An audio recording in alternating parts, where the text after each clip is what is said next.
forme et répétée sur différents sites. Ici, ça au moins, on aura déjà... Cette année, nous avons de la chance.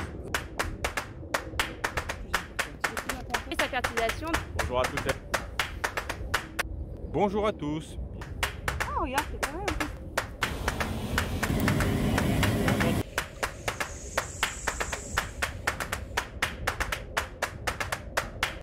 Bonjour à tous, nous sommes le lundi 3 février. Bienvenue pour ce nouvel AgroPlaine vidéo.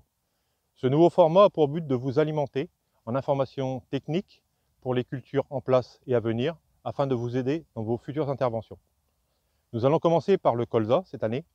Donc nous sommes ici à Catenois dans une parcelle de colza qui est en début de reprise de végétation. Nous allons faire 3 points sur cette culture, 1 sur le désherbage, 2 sur les stratégies azote et 3 sur les insectes.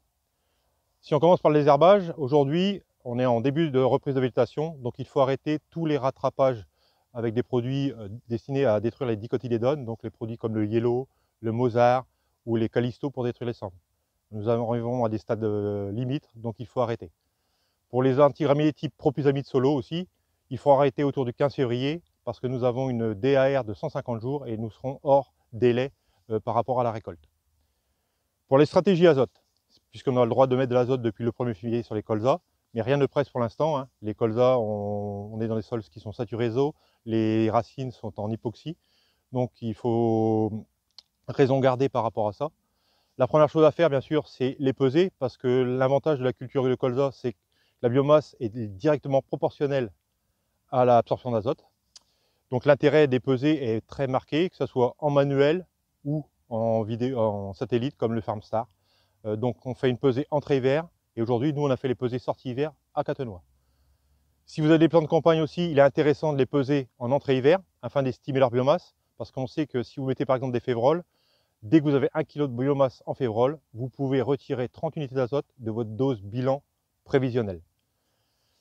Aujourd'hui, on a eu quand même un automne assez doux, un début d'hiver doux et humide. Donc on a eu un fort lessivage ou lixiviation d'azote, mais aussi de soufre.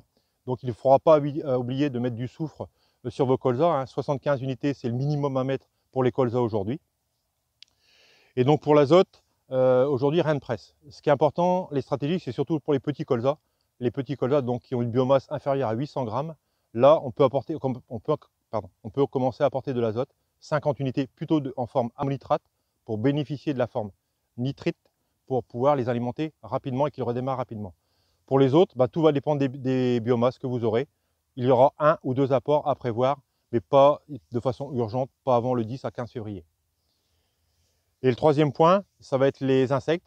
C'est juste pour faire un point, donc on va arriver en début de montaison. Donc le premier insecte à surveiller, c'est le charançon de la tige, qui est un parasite très important, hein, qui peut vous induire des pertes de rendement pratiquement de 50%.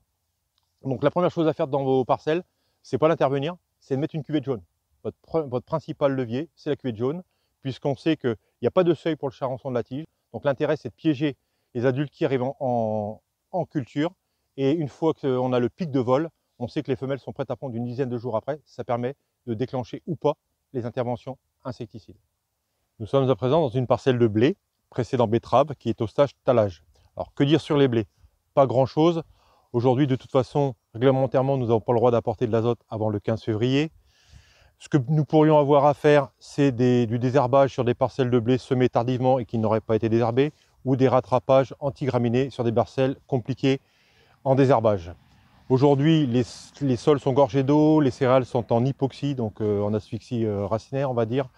Et les températures ont de grandes amplitudes, hein, puisque nous avons eu -5 la nuit dernière et jusqu'à 7-8 degrés aujourd'hui.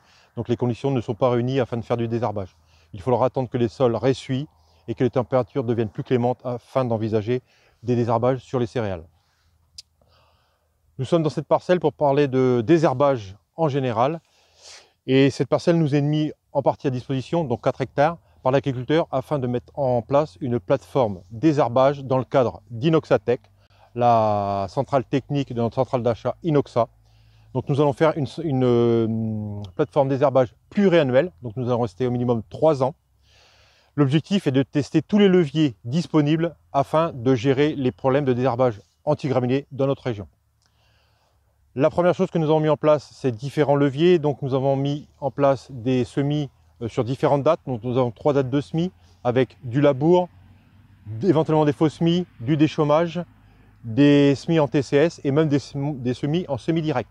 Donc sur 3 dates de semis. Et nous avons aussi des parcelles où nous allons combiner tous les leviers possibles afin de voir l'impact du décalage et des leviers agronomiques dans les stratégies de désherbage graminé.